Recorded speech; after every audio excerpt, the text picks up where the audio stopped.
Hey guys, picture this.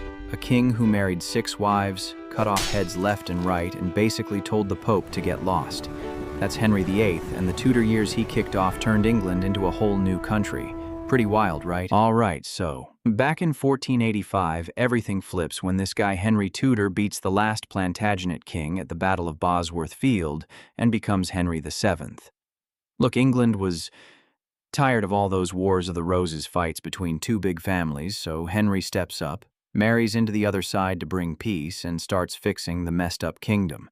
He was smart with money, kept things steady, and built up a strong throne for his kids.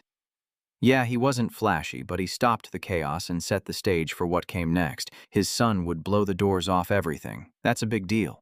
Okay, so here's the thing. Henry VIII takes over in 1509 as this young, strong, super popular king who loves sports, music, and chasing girls. He marries Catherine of Aragon first. They have a daughter, Mary, but he really wants a son. And after years, he decides he needs a new wife. He asks the Pope for a divorce but gets told no. So Henry flips the whole system, breaks England away from the Catholic Church, makes himself the head of the new Church of England, and marries Anne Boleyn. They have Elizabeth, but he gets tired of her too, accuses her of cheating, and has her head chopped off. Then comes Jane Seymour, who finally gives him a son, Edward, but dies after birth. He marries Anne of Cleves for politics but hates her, divorces quick, then Catherine Howard, who cheats and loses her head, and finally Catherine Parr, who outlives him.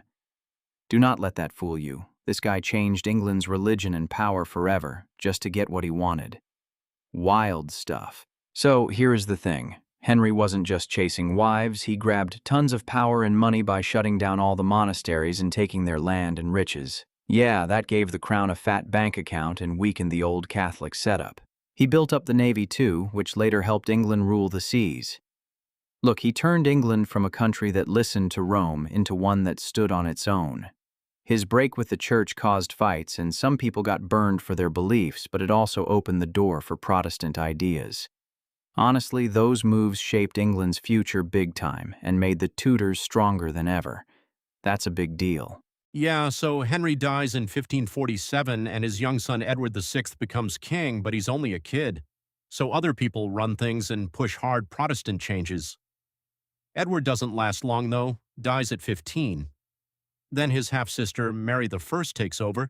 She's Catholic like her mom and tries to swing everything back by marrying the Spanish king and burning hundreds of Protestants at the stake, which earns her the nickname Bloody Mary.